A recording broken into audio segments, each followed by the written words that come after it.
방송에서 제공하는 투자 정보는 투자 판단에 대한 조언입니다. 방송에서 제공하는 주식의 가치, 가격 상승 및 가격 하락에 대해서는 방송사에서 보장하지 않습니다. 이 시각 헤드라인 뉴스입니다. 지난주 반등에 성공했던 국내 증시 또다시 폭락하고 있습니다. 코스피와 코스닥 지수 개장 직후 6% 넘게 급락하며 양 시장 모두 매도 사이드카가 발동되기도 했습니다. 원달러 환율도 한때 30원 넘게 급등하며 한미 통합 수합 계약 효과를 반납한 바 있습니다. 문재인 대통령이 23일 세계 부처 차관급 인사 및 청와대 비서관 인사를 단행했습니다. 문 대통령은 이날 문화체육관광부 제1차관에 오영우 문체부 기획조정실장을, 환경부 차관에는 홍정기 4대강 조사평가단장을, 중소벤처기업부 차관엔 강성천 현 청와대 대통령 비서실 산업통상비서관을 각각 임명했습니다. 삼성전자와 LG전자의 인도 공장이 코로나19 대응을 위한 현지 주정부 지침에 따라 가동을 멈췄습니다. 삼성전자는 오늘 25일까지 인도 노이다 스마트폰 공장을 한시적으로 멈추기로 했고, LG전자도 노이다와 푸네에 위치한 생산법인을 3월 말까지 중단키로 했습니다. 국제올림픽위원회와 아베 신조 일본 총리가 처음으로 올여름 개막 예정인 도쿄올림픽 연기 가능성을 공식으로 언급했습니다. 아베 총리는 오늘 오전 참의원 예산위원회에 출석해 만일 올림픽이 완전한 형태로 열리지 못한다면 연기 판단도 하지 않을 수 없을 것이라고 말했습니다. 시청자 여러분 안녕하십니까. 오늘장 내일장 출발하도록 하겠습니다. 서정덕입니다. 지난주 금요일에 급등 마감을 하면서 이번 주는 좀 괜찮지 않을까라는 생각을 갖게 해줬는데 단 하루 만에 그 생각을 또 깨버리고 맙니다. 장 초반에 양시장 모두 6% 폭락하면서 출발을 했고요. 1500선 다시 무너진 바가 있습니다. 코스닥도 450선 무너졌었는데 현재 1500선, 450선 탈환에 안간힘을 쓰고 있는 양시장입니다. 일단 매도 사이드카가 걸렸을 정도로 오늘 장 초반에는 좀 힘겨웠는데 지금은 낙폭을 그나마 좀 줄이고 있습니다. 양 시장 모두 3.63 공교롭게도 지금 동일하게 같은 퍼센테이지로 빠지고 있는 상황입니다. 최근에 워낙에 5%, 7% 하락장을 많이 보다 보니까 6%에서 3%만 올라와줘도 다행이다라는 생각이 이런 착시가 생길 정도로 지금 시장 상황이 최근에 좋지가 못합니다. 오늘 시장의 반등은 주로 2차 전지 관련 대형주들이나 일단 셀트리온 관련주들 그리고 제약바이오 일부 종목들이 끌어가고 있는 상황이고요. 현대차나 현대모비스 같은 운송장비 업종들도 지금 낙폭을 좀 줄이는 모습들은 포착이 되고 있습니다. 한마디로 정리하자면 지난주 목요일에 길게 밑꼬리를 달았는데 그때 만들었던 저점까지는 아직까지 깨고 내려가는 종목들은 딱히 보이질 않고 있고요. 오히려 기술적으로 지금 반등을 시도하는 종목들도 종종 보이고 있는데 자, 더블 바닥이다, 이중 바닥이다 이렇게 이야기하시는 분들도 이번에만 잘 버티면 된다라고 하는데 기술적으로 볼 땐 지금 코스피는 어느 구간에 있고 그리고 지금 어떤 부분들을 좀 중점적으로 봐야 하는지 코로나19 확진세는 미국과 유럽 쪽에서 아직도 강하다고 하는데 이 부분은 시장이 어떻게 반영이 될지 하나하나 점검하도록 하겠습니다. 코스피부터 만나보도록 하죠. 자, 지수를 좀 보도록 하겠습니다. 1508포인트 말씀드린 대로 1500선은 회복을 했는데 이렇다 하게 딱히 크게 반등이 더 이상 나오진 않습니다. 하루간의 흐름을 좀 보시면 자, 보시는 것처럼 장 초반에는 1460 부근이었습니다. 60 아래까지 지금 밀리면서 좀 힘겨운 모습들을 보여줬었는데 장중에 지금 1500선 탈환을 했고요. 1500선 탈환 뒤에 살짝 차익 실현 매물 나왔다가 다시 올라가는 모습. 그래도 전략 후 강장세로 이 그래프만 보시면 그렇게 되고요. 여전히 급락장은 여전합니다. 사실 마이너스 3%, 3.6%가 지난달, 이번 달을 제외하면 우리 시장에서 보기 정말 어려운 낙폭이었습니다. 다음 보도록 하죠.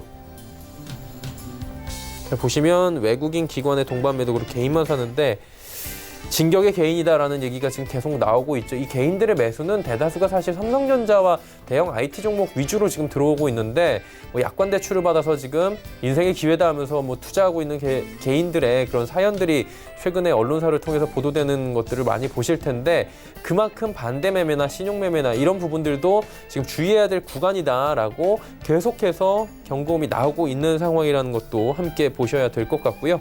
다음 보도록 하겠습니다. 삼성전자, SK하이닉스 빠지는데 SK하이닉스 지금 7만 원 회복했고요. 삼성전자도 오늘 42,600원대까지 밀려 내려갔다가 낙폭 조금은 줄입니다. 삼성바이오로직스 그래도 오늘 같은 장에서 3%대 잘 버텨주고요.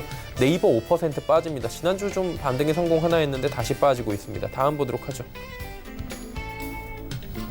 셀트리온이 무려 오늘 시장에서 18% 급등입니다.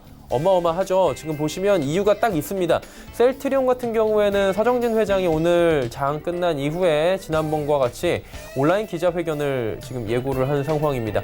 지난번에 온라인 기자회견 당시에는 그렇게 뭐 시장 자체가 워낙에 충격이 컸기 때문에 셀트리온에 이렇다 할 반등이 없었는데 오늘 시장에서 어마어마하게 올라옵니다. 결론적으로 말씀드리자면 목요일 날 14만 원 찍고 지금 목요일 저점, 금요일 그리고 월요일 단 3거래일 만에 지금 4만 원이 한 주당 상승을 한 모습입니다. 어마어마한 상승이고요. 저점 대비해서 LG화학 그리고 삼성 SDI 같이 올라오는데 지난주에 이 대형주들이 15%, 18% 뭐 이렇게 올라온 바가 있는데 오늘도 뭐 삼성 SDI도 지금 저점 대비해서 10%가 넘게 올라옵니다. 저점이 20만 5천 원 지금 찍혀 있는 게 확인이 되는데 어마어마하게 올라갑니다.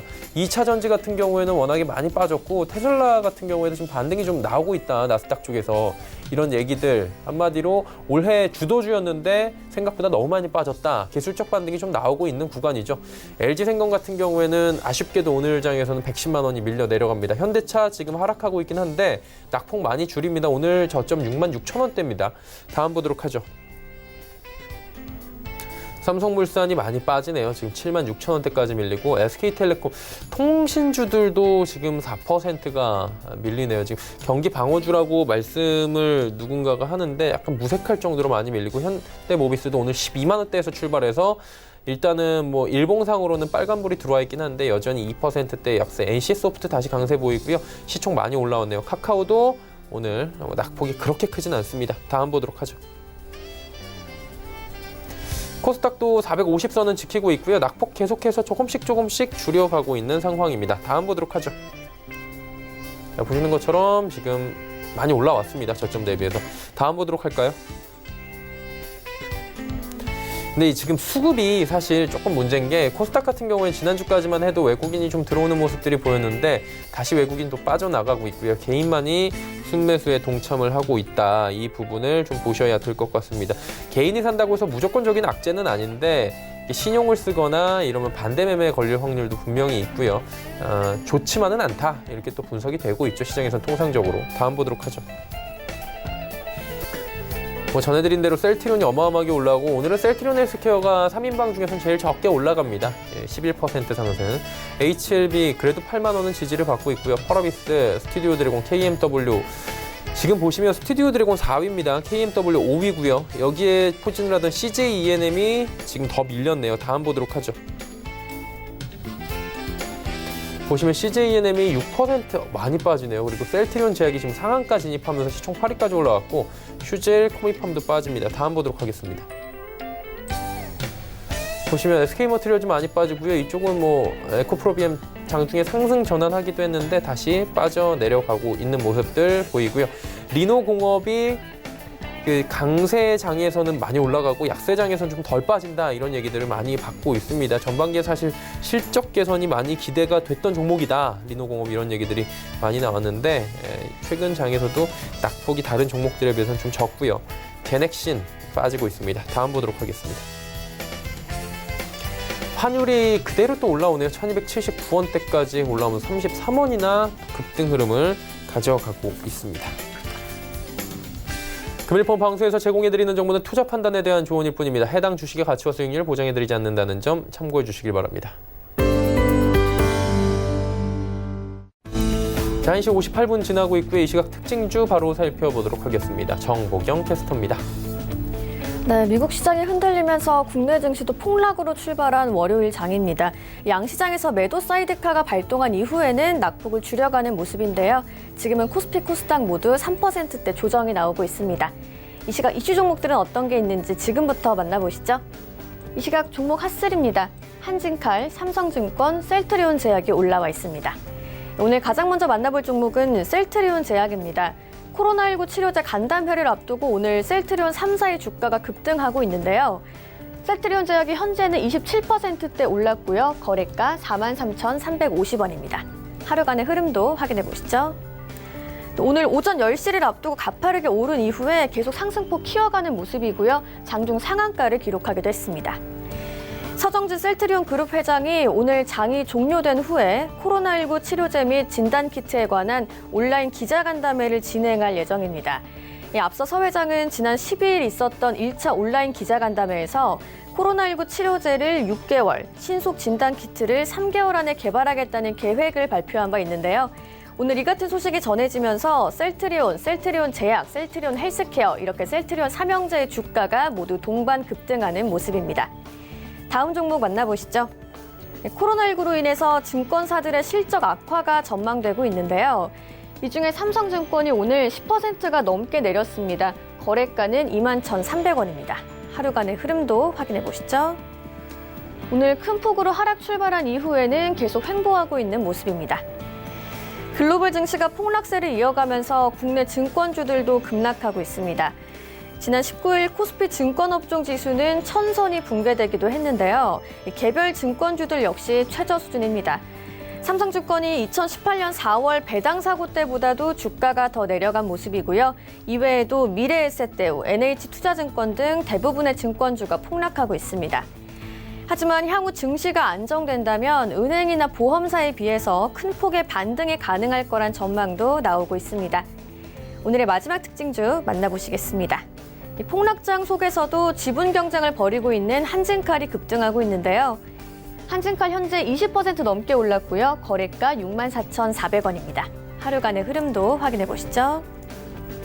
오늘 종일 급등 흐름 이어가고 있고요. 현재는 고점 부근에서 움직이고 있습니다. 한진칼이 오는 27일 정기 주주총회를 개최합니다. 조원태 한진그룹 회장의 한진칼 사내이사 연임 안건이 통과될지 관심이 쏠리고 있는데요. 한편 조현아 전 대한항공 부사장과 KCGI, 반도건설의 이 반조한태 3자 연합은 이에 반대하면서 새로운 이사진 선임을 주장하고 있죠. 주총 표대결을 나흘 앞두고 오늘 한진칼과 대한항공 우선주도 급등하는 모습입니다. 지금까지 이 시각 종목 핫3의 정보경이었습니다. 자, 오늘 이슈 살펴보도록 하겠습니다. 펠리지 투자앤리서치 김민수 대표와 함께합니다. 대표님 안녕하세요. 네, 안녕하십니까? 예, 오늘도 폭락에서 이제 급락으로 조금은 낙폭을 좀 줄이고 있는 모습이긴 합니다. 이번 주도 쉽지 않을 것 같은데 이번 주 이슈부터 먼저 점검해 볼까요? 네, 이번 주도 만만치 않은 한 주가 될 걸 예고하고 있는 시장 흐름이라고 봐야 될 것 같고요. 그런 차원에서 일단 3월 23일 월요일 오늘 같은 경우는 일단 한국의 2월 관광 통계가 발표되면서 일단 2월 달에 방한했던 중국인 관광객이 76% 이상 급감하는 모습들을 보였죠. 근데 아마 2월 달에서 3월 달까지 넘어오면서 거의 90% 이상 급감하는 수치가 나올 걸로 보여지고 있는 만큼 일단 관광 관련된 쪽은 상당히 위축이 될 수밖에 없다는 부분들을 그대로 다 노출이 된다고 봐야 될 것 같고요. 그밖에 오늘 미국에서는 뉴욕 증권거래소의 객장이 임시 폐쇄가 됩니다. 그래서 전자거래만 허용이 되게 되고요. 어떤 임의 주문이 정지가 되다 보니까 아무래도 지금 시장에서 얘기가 많이 나오고 있는 전자주문과 관련된 쪽에 대한 분위기가 더 강화되지 않을까라는 쪽인데 2203년 만에 첫 사례라고 얘기는 하고 있습니다만 그만큼 코로나19 사태의 여러 가지 피해가 음으로 양으로 다가오고 있다는 쪽이 눈에 띈다고 봐야 될 것 같고요. 그와 함께 오늘 또 주목할 부분들이 미국의 금융안전감독위원회의 회의가 이어질 걸로 보여집니다. 특히 의장은 재무장관이고요. 그리고 특히 연준 의장, 그리고 증권거래위원회 회장, 그리고 상품선물거래위원회 의장 같은 모든 대표가 참석을 하면서 금융 관련된 쪽의 대표들이 참석하다 보니까 최근 불안정한 미국의 금융시장, 글로벌 금융시장에 대해서 어떤 얘기가, 조치가 나오지 않나라는 관점 쪽에서 조금 더 주목해야 될 걸로 보여지고 있고요. 또 하나 유로존의 3월 소비자 신뢰지수의 잠정치가 발표가 될 예정입니다. 그런데 유로존의 소비자 신뢰지수의 추이를 보게 되면 한 2년 전부터 플러스가 나온 적이 한 번도 없습니다. 그나마 개선됐던 부분들이 마이너스 2대까지 근처까지 갔던 부분들이 다고요. 그런 차원에서 최근에 반등 기조가 살짝 들어오다가도 오히려 지금 최근 동향을 보게 되면 일단 부진할 것이다라는 관점에 무게를 둬야 될 것 같고요. 특히 이번 주부터 계속 이어지는 경제지표 발표 쪽에서 가장 핵심은 일단 무엇보다 생각했던 것보다 생각은 이제 전반적으로는 안 좋다고는 봐야 되겠죠. 근데 그 안 좋은 것 관련된 쪽에서 얼마만큼 더 어떤 추가적인 충격을 보여주느냐라는 쪽이 가장 중요한 흐름이라고 봐야 될 것 같고요. 또 3월 24일 날 화요일 날 같은 경우는 G7 외교장관 회의의 흐름이 화상으로 대체하면서 이어질 걸로 보여지고 있는데 특히 이번에서는 또 도쿄올림픽 관련된 쪽에 어떤 취소는 아니고 연기 쪽으로 가닥을 잡는 것 같은데요. 그런 부분이라든가 또 글로벌 공조와 관련된 얘기들 나올 가능성이 높기 때문에 주목해야 될 것 같고요. 또 하나 미국의 2월 신규 주택 매매와 3월 합성 PMI 예비치 그리고 유로존도 3월 합성 PMI 예비치가 발표되는데요. 합성 PMI다 보니까 제조업 그리고 서비스업 모두 다 어떤 같이 영향을 끼치는 대표적인 어떤 경기에 민감한 지수라고 보시면 될 것 같은데요. 그런 관점 쪽에서 최근에 반등을 살짝 시도했지만은 다 꺾여 내려가는 분위기 쪽에 포인트를 맞춘다라고 하게 되면 아마 3월 24일 날 발표될 이 지표에 대한 흐름들이 앞으로에 대한 또 중요한 흐름 단서가 될 가능성이 높다고 봐야 될 것 같은데 여전히 기대감은 낮다라는 관점 쪽에서 얼만큼 안 좋으냐라는 관점들이 주목을 해야 될 걸로 보여지고 있고요. 또 하나 미국 시장에서 주목할 회사 중에 나이키가 실적을 발표합니다. 특히 나이키 실적을 통해서 그래도 소매업의 대표 의류 관련된 쪽의 대표 주자인 나이키가 얼만큼 실적이 최근 들어서 부진해졌는지 앞으로의 전망을 어떻게 하는지에 대한 동향도 확인해야 될 것 같고요. 특히 또 대부분의 매장을 지금 임시 폐쇄를 하면서 이어지고 있는 만큼 그에 따른 파장도 주목해야 될 걸로 보여지고 있습니다. 또 3월 25일 수요일 날 같은 경우는 한국의 2월 무역지수 및 교육 조건이 발표가 될 예정인데요. 최근 들어서 한국의 무역 관련된 수출 동향 부진할 가능성이 높은 우려의 목소리가 상당히 많죠. 그런 쪽에서 월별 일평균 수출 증감률을 보게 되면 1월 달에 그래도 개선되나 싶었더니 2월 달에 들어서면서 다시 마이너스권대로 들어오면서 3월 달까지 들어오는 동향을 보게 되면 상당폭 어떤 두 자릿수의 하락세가 눈에 띈다는 관점 쪽에서 주목해야 될 것 같고요. 두 번째로 미국의 2월 내구재 주문이 발표가 될 예정인데 특히 1월 달에 살짝 증가세가 반전돼서 기대감은 높였다가 다시 큰 폭으로 하락할 가능성이 높다는 관점 쪽에서 실망감의 지표로 해석해야 될 것 같고요. 그 밖에 마이크론 테크놀로지 실적 주목해야 될 것 같습니다. 특히 지금 미국에서 나오고 있는 메모리 반도체 관련된 여러 가지 동향들을 같이 또 설명할 수 있는 상황이기 때문에 앞으로의 또 실적 동향에 대한 변화들, 특히 서버용 디램 관련된 쪽에서의 긍정적인 메시지를 던지는지 이 부분도 체크해야 될 것 같고요. 3월 26일 날 목요일 날 같은 경우는 EU 정상회담이 있습니다.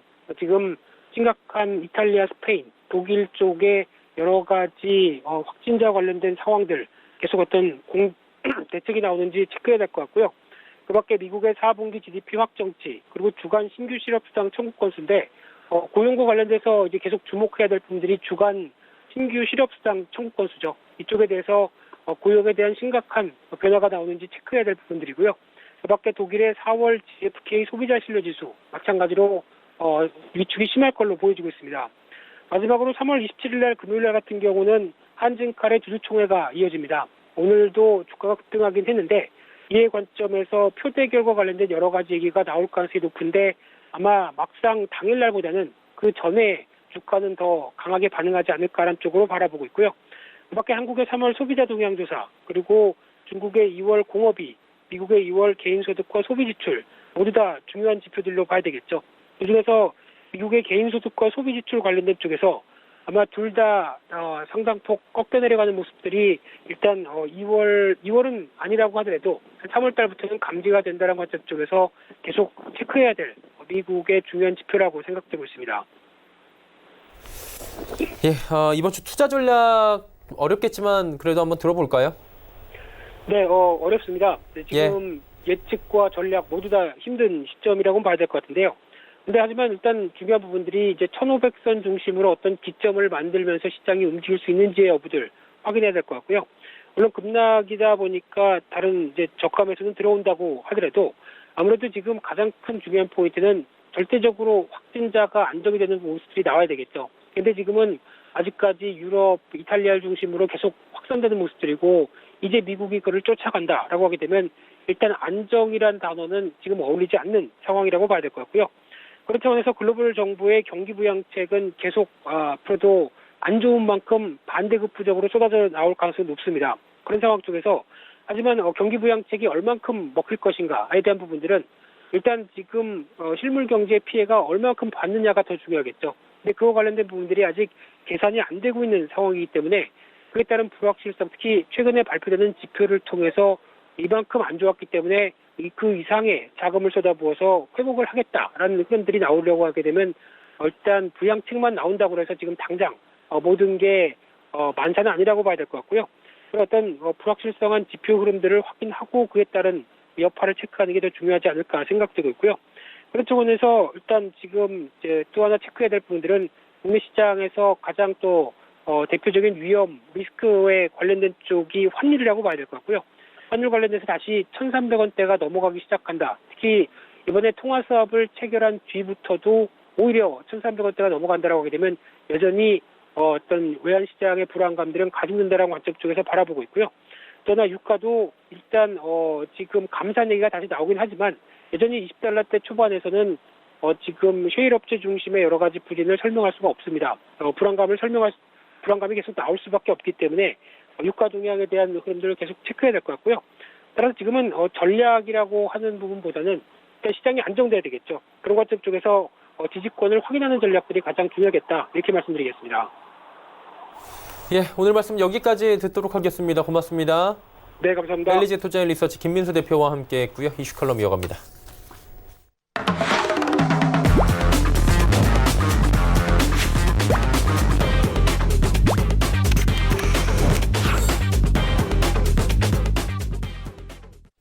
이슈 칼럼 시간입니다. 미중산업경제연구소 조용천 소장 함께합니다. 소장님 안녕하세요.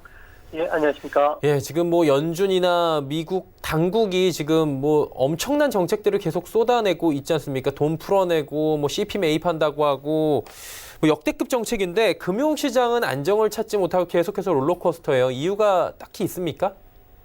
미국 같은 경우에는 정책 총동원령이 내려진 예. 상태인데요. 그럼에도 신용 경색이 전혀 해소되지 않는 것은 미국 금융 시스템의 동맥경화에 지금 빠져 있는 상태입니다. FRB에 따르면은 2019년 말 기준으로 해서 미국 기업의 부채 총액은 65조 달러 정도가 된다고 하는데요.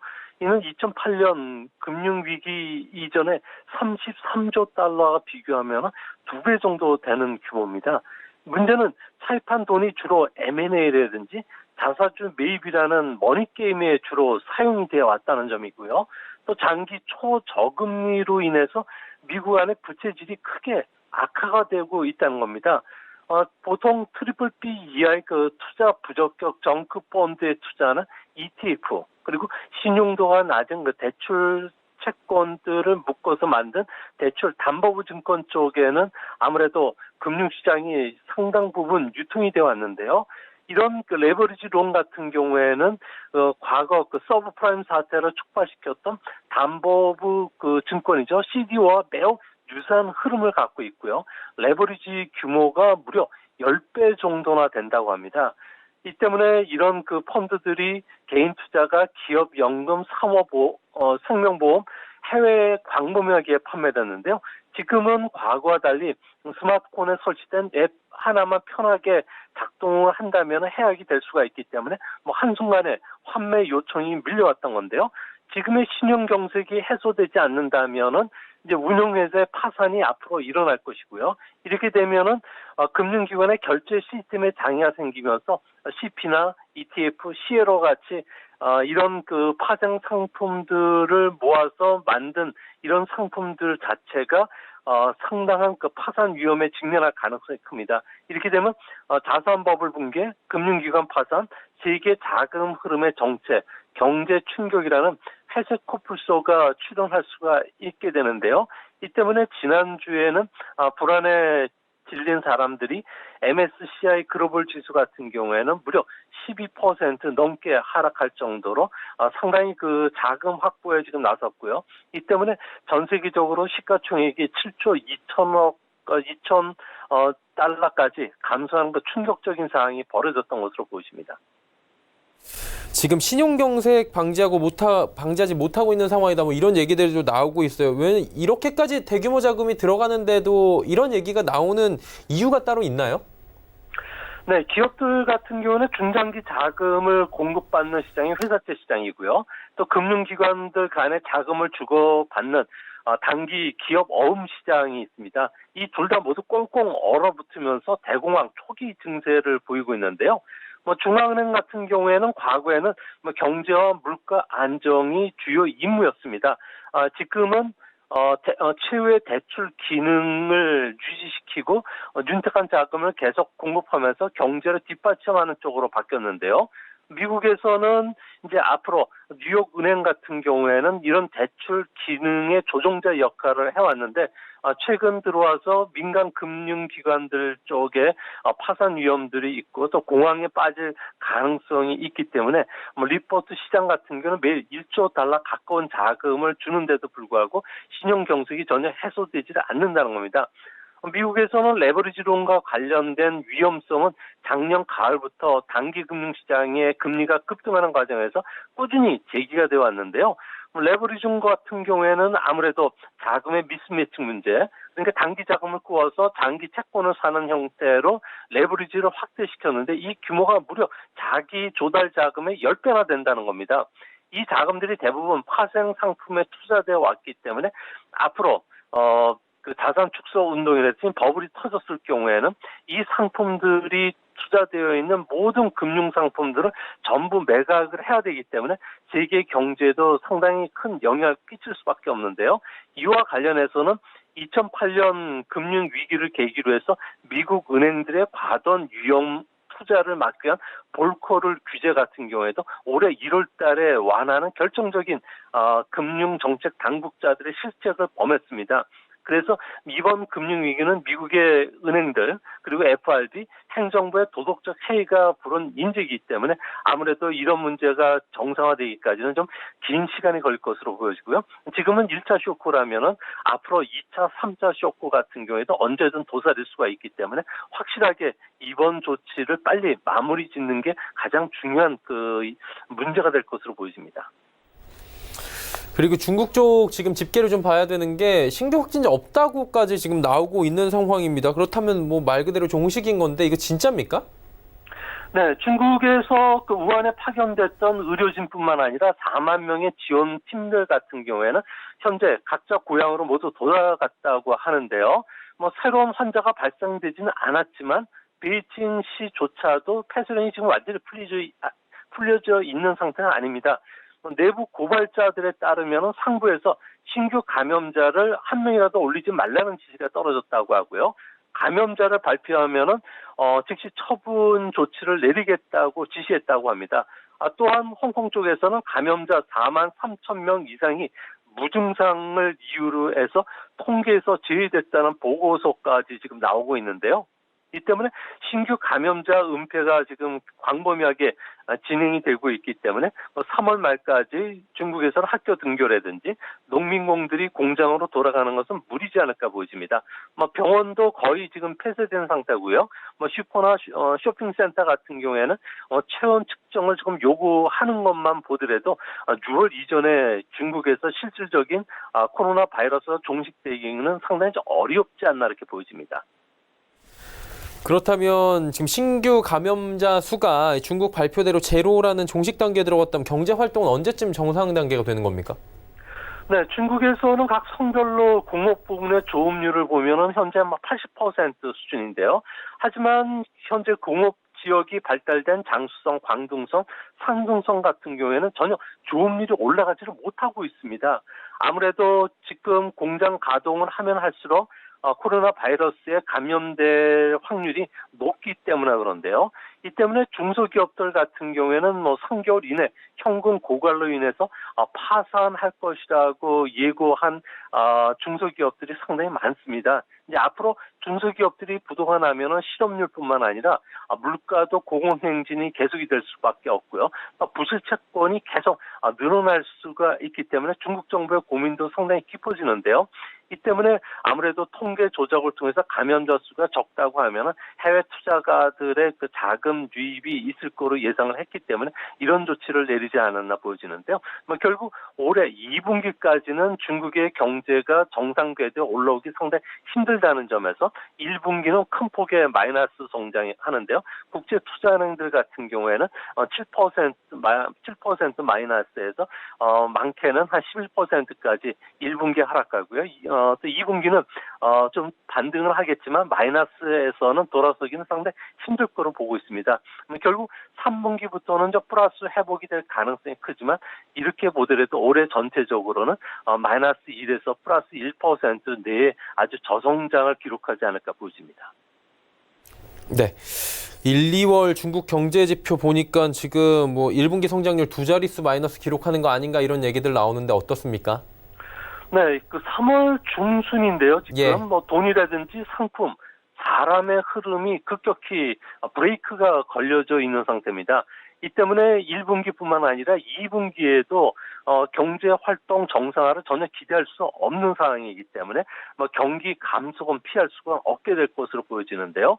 1분기는 마이너스 한 7%, 2분기도 한 마이너스 1, 2%까지 어느 정도 좀 충격은 완화되겠지만 여전히 플러스 성장은 하기는 상당히 어렵습니다. 문제는 세계가 9월 달까지도 이번 코로나 바이러스가 진행이 된다면 세계 수요 감소 그리고 중국 내 고용 감소로 인해서 소비 부진이 계속이 되는데요. 이렇게 되면은 과거 같은 경우에는 코로나 바이러스가 종식되면은 V자형 반등이 기대할 수 있겠지만 지금은 전혀 이거를 기대할 수 없고 사실상 U자형이라든지 L자형에 가까운 형태가 되지 않을까 보여집니다. 중국은 2021년 공산당 창단 100주년까지 인민들에게 약속한 내용이 있는데요. 2020년은 2010년 대비해서 GDP를 2배 이상 올리기 위해서 올해 최소 5.6% 성장이 필요합니다.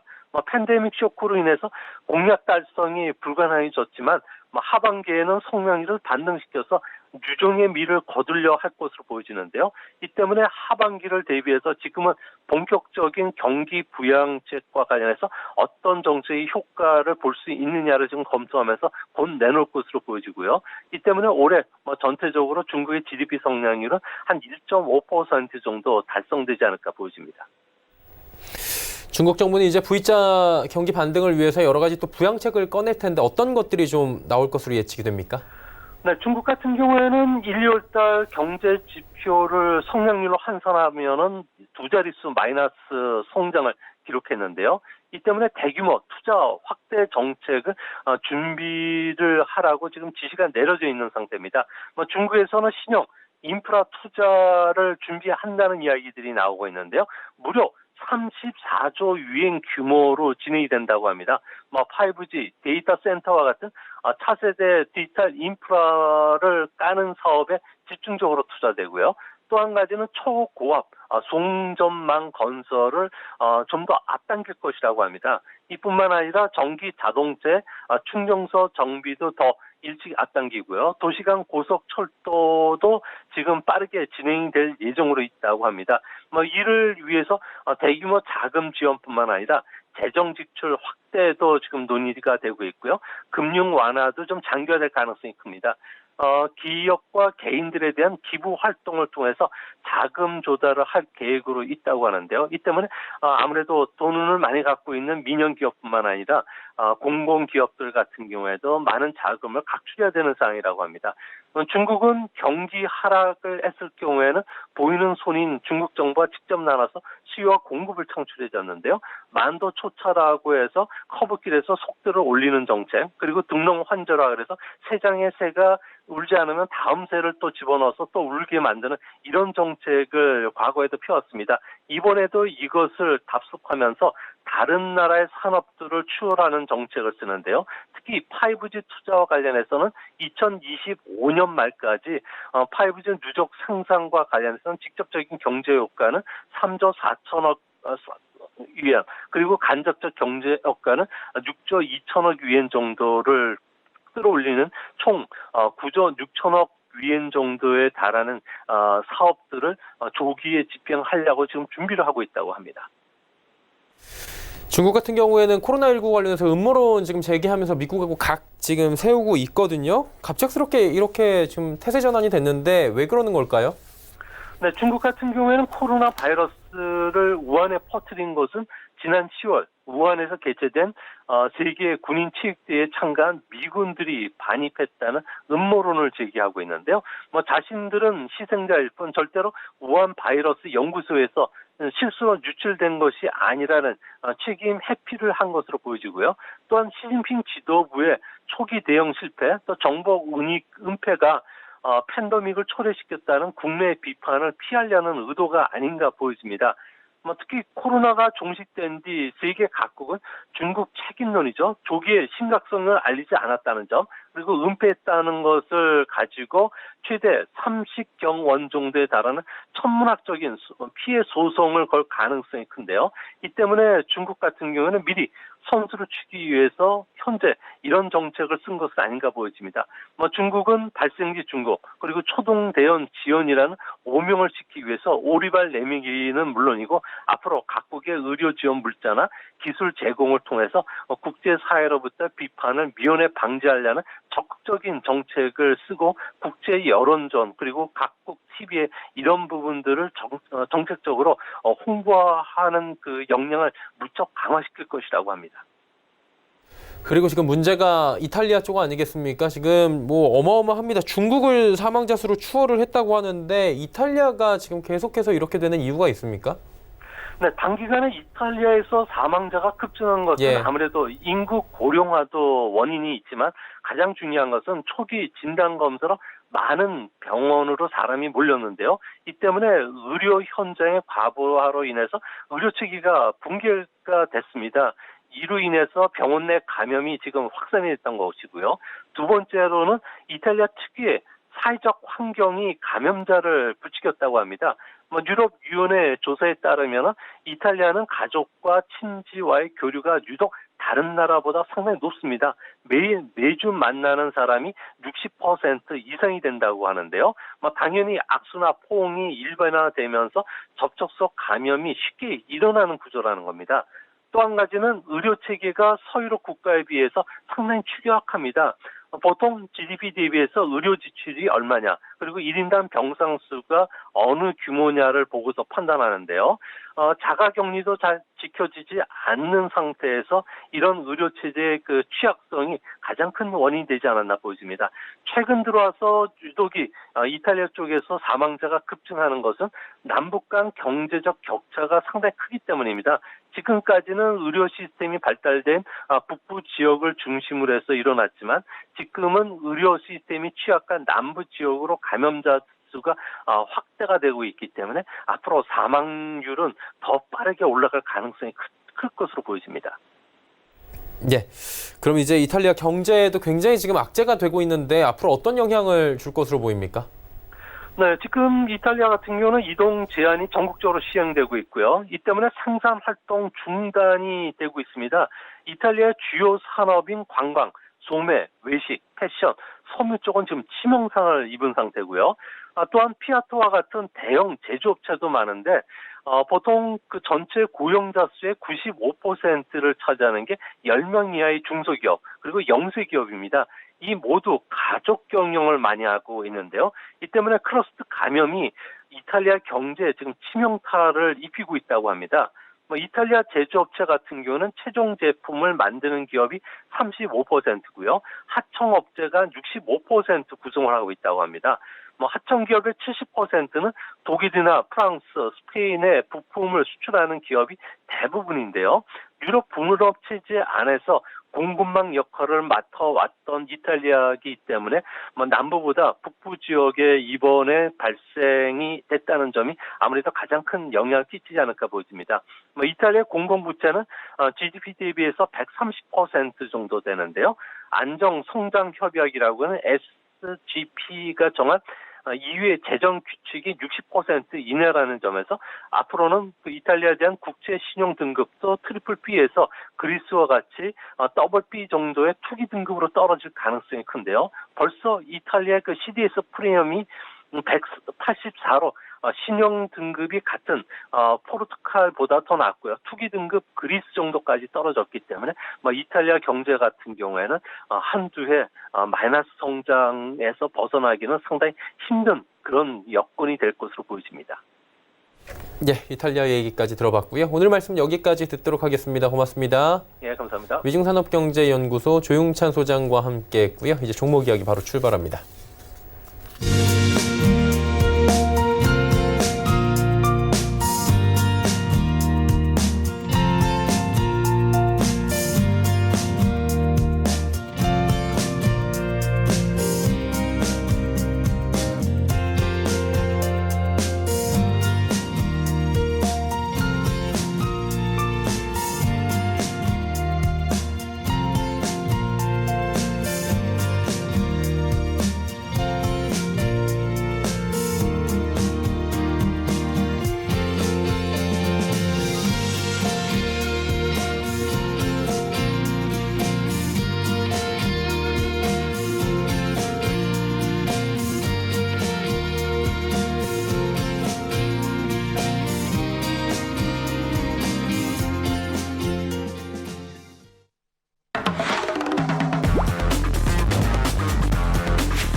네, 종목 이야기 바로 출발해 보도록 하겠습니다. 벤자민 투자연구소 신일석 소장 연결돼 있습니다. 안녕하세요.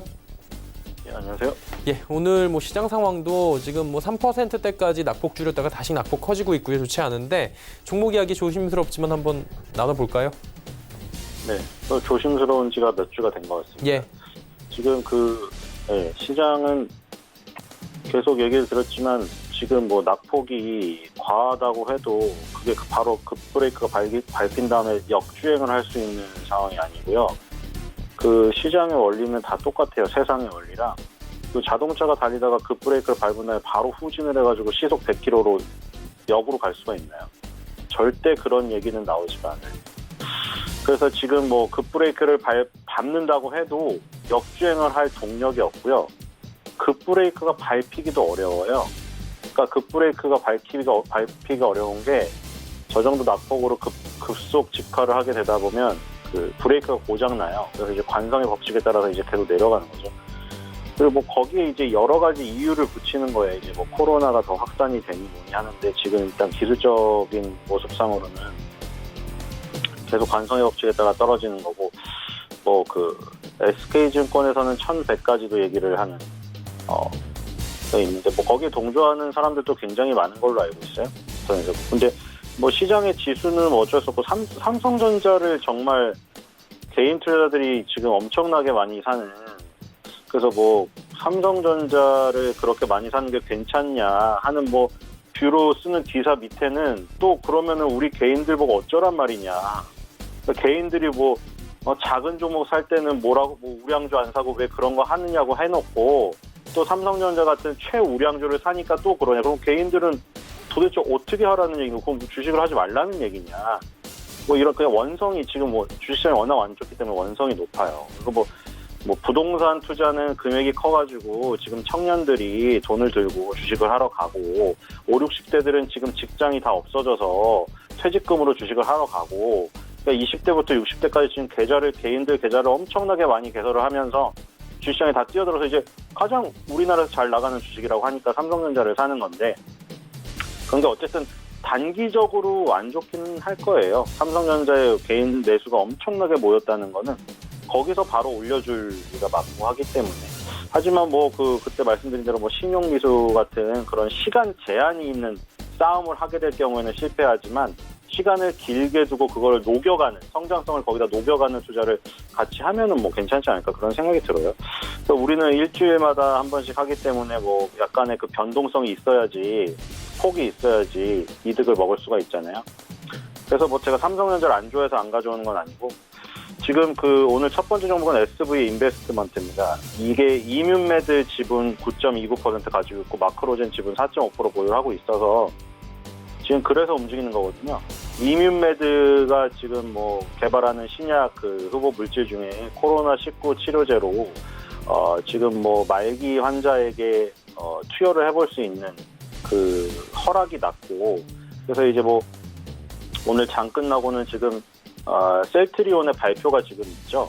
셀트리온이 뭐 그동안 뭐 돈 경제성 고려하지 않고 뭐 치료제를 개발하고 뭐 진단 키트 개발한다고 서정진 회장이 선언을 했는데 그거에 대한 내용을 발표한다고 하니까 뭐 그래서 지금 셀트리온이 오르는데 와 뭐 어쨌든 누가 먼저 됐던 뭐 중국이 먼저 됐던 백신이 뭐 나왔으면 좋겠습니다. 그 지금 그 컨테이전이라는 영화가 지금 역주행을 하고 있잖아요. 거기 보면은 정말 신기하게도 적나라하게 10년 전, 10여 년 전 영화인데 적나라하게 표현을 잘 해놓고 있어요. 르포 형식으로.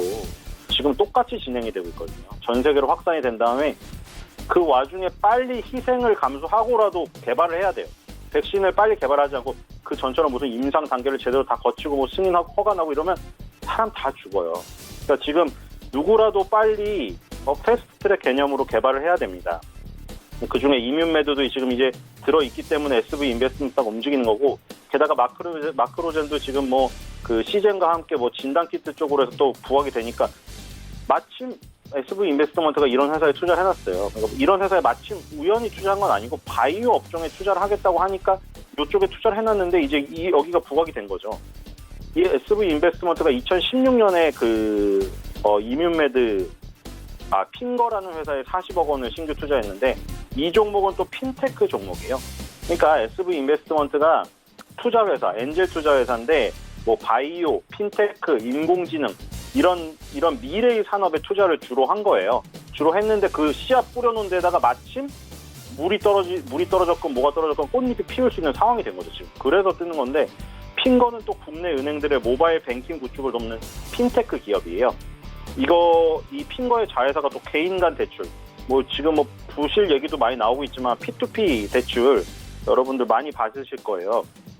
그래서 여기 P2P 사업을 하는 랜딩 사이언스 또 자회사로 보유를 하고 있고 이게 지금 뭐 미뤄질지 안 미뤄질지 모르겠지만 이 회사가 지금 상장 예정이고요.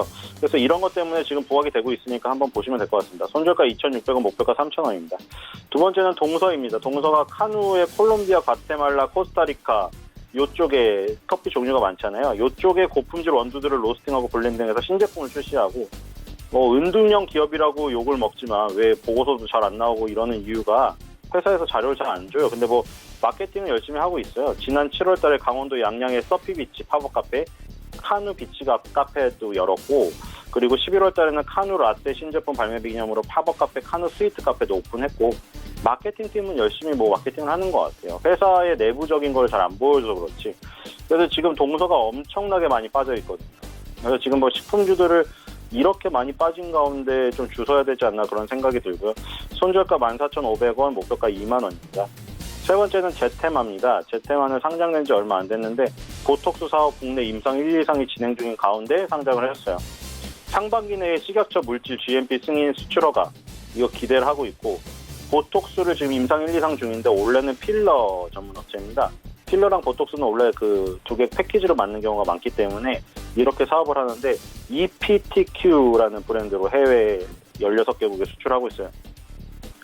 제테마가 지금 뭐 그 쭉 상장한 뒤에 내려오다가 오늘 좀 급등을 하고 있는데 이 급등 흐름에서 약간 단기적으로 이득을 취할 수 있을 것 같습니다. 손절가 12,000원, 목표가 14,000원입니다.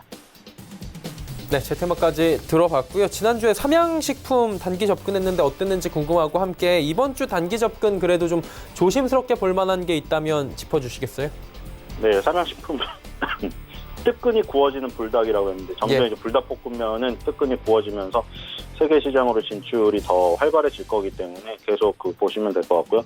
이번 주는 SV 인베스트먼트입니다. 역시나 지금 이제 단계가 마스크, 손소독제 뭐 이렇게 다 넘어와서 교육주 다 넘어와서 이제 백신 관련주로 왔어요. 이제 백신 개발에 모든 역량을 집중해야 될 때고 여기서 뭐 백신이 효과가 있다는 소식만 나오면 다 엄청난 급등락이 펼쳐질 건데 SV 인베스트먼트가 아까 투자해놓은 회사들 이뮨테크라든가 지금 뭐 마크로젠 이런 것 때문에 부각될 가능성이 굉장히 커 보입니다.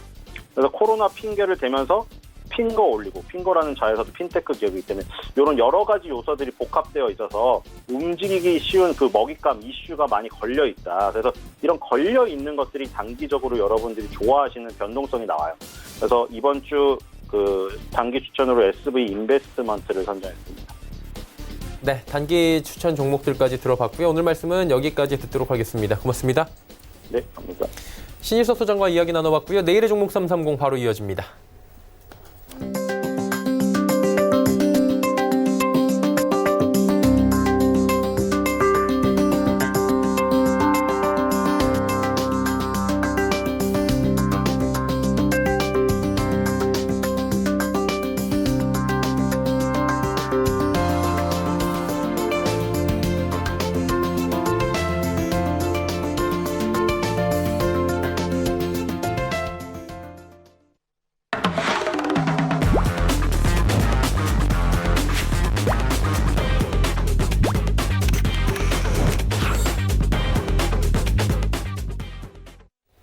내일의 종목 330 시간입니다. 서울경제TV 이지환 멘토와 함께합니다. 어서 오세요. 안녕하세요. 예, 주제부터 바로 살펴보도록 하죠. 오늘의 주제는 IT 섹터 실적 하향이 불가피하다. 지금 지속적으로 모든 섹터에 대해서 얘기가 나오고 있는데 우리의 주요 수출 품목이기도 하고요. 자세히 좀 들어보도록 하죠. 네, 전체적인 이제 주제는 실적 하향 평가 불가피하다는데 그 내용은 그렇게 나쁘지만은 않습니다. 코로나19 사태에 따라서 1, 2분기 실적, 그러니까 2분기까지는 영향을 좀 미칠 것이다라는 레포트가 최근에 좀 많이 나오고 있습니다. 전체적으로 보면 아무래도 가장 이제 결정타가 지역 내 감염 확산 이후에 중국 외 지역, 특히 유럽과 미국에서 지역 내 감염 확산이 되면서부터 아마 대폭적으로 IT 섹터에 대한 목표가 하향 조정들이 이루어지고 있습니다. 그 부분은 아무래도 중국을 제외한 최대 마켓인 유럽과 미국에서 이동명령 제한에 따른 전체적인 판매가 제한될 수밖에 없다라는 부분이 집중적으로 좀 부각되었다 이렇게 좀 보시면 될 것 같고요. 여기에 최근에 이제 도쿄 올림픽과 관련해서 연기냐 아니냐 부분에서 연기 쪽으로 점차 무게감이 조금 실리면서 특히 IT 섹터 같은 경우는 디스플레이와 반도체를 비롯한 일부 섹터들은 이 도쿄 올림픽 개장과 함께 어느 정도의 실적 향상을 좀 기대했었는데 아무래도 이런 부분들이 좀 연기가 된다면 제품 교체 수요가 또 딜레이가 되기 때문에 이런 부분들이 전체적으로 IT 섹터에 대한 실적을 좀 하향시키는 부분이 어쩔 수 없었다 이렇게 좀 말씀을 드리겠습니다. 하지만 이제 대부분의 레포트들은 이렇게 부정적인 부분뿐만 아니라 결국 마지막 마무리는 대부분 이제 긍정적인 멘트를 좀 달고 있는데 그 부분을 좀 확인해 보면 3분기, 1분기, 2분기가 지나고 나면 3분기 때는 실적이 개선될 가능성이 상당히 농후하다라는 부분인데 특히 이제 우리나라 같은 경우는 원달러 상승에 대한 반대급부가 좀 생길 수 있고 최근에 보시면은 신규 주문은 좀 부족하지만 이 제품 특히 이제 재고 부품에 대한 소진이 굉장히 빠르게 일어나고 있기 때문에 오히려 이 재고가 소진된 이후에 생산 차질에 따른 쇼테이지에 따라서 오히려 가격이 좀 더 상승할 수 있다라는 부분도 좀 집중적으로 대두되면서 3분기 이후에 전체적으로 IT 섹터들이 실적이 안정된다라고 본다면 주가는 2분기에 다시 바닥을 잡고 상승할 수 있는 여지가 있다라고 말씀을 드리겠습니다. 예. 주제 관련된 섹터 있습니까? 예, 오늘 아마 이제 보시면은 최근에 IT 섹터들의 집중적인 외국인 매도 움직임이 나오고 있는데 예. 그 가운데서도 보시면은 선별적으로 외국인들의 매수세가 이어지면서 오늘 같은 급락장에도 상승한 IT 섹터들이 간간히 지금 눈에 보이는 부분들이 있습니다. 가장 큰 부분이 지난주에 급락장에서도 5G와 관련된 부분들이 상당히 좀 선전을 했고요. 올해는 이번 주에는 죄송합니다. 이 반도체와 관련된 부분, 특히 이 반도체뿐만 아니라 오늘은 2차 전지와 관련된 파트 섹터들도 상승 움직임을 좀 보여주면서 전체적으로 IT 섹터 내에서 골고루 모든 섹터들이 다 같이 하향하는 게 아니라 지금 시점부터는 섹터 자체 내에 레벨업이 될 수 있는 호재가 있는 섹터들보다는 IT 섹터 내에서 지금 반등이 이루어지고 있다. 지난주 후반부부터 이런 관점에서 보신다면 반도체, 5G, 2차 전지는 계속해서 관심을 좀 가질 필요가 있다라고 말씀을 드리겠습니다. 네, 관련 섹터까지 들어봤고요. 오늘 말씀은 여기까지 듣겠습니다. 고맙습니다.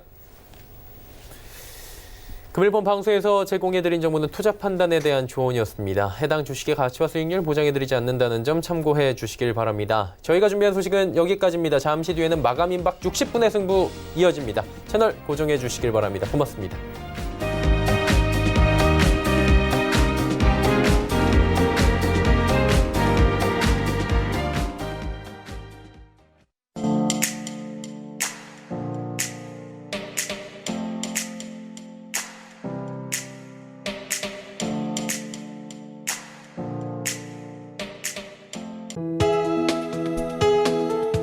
방송에서 제공하는 투자 정보는 투자 판단에 대한 조언입니다.